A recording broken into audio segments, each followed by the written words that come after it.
একটু তাকাও।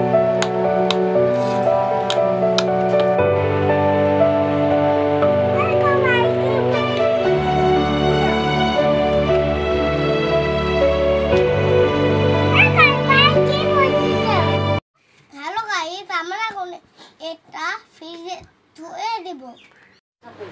আপনাদের বাইরে দেখো আর এটা তো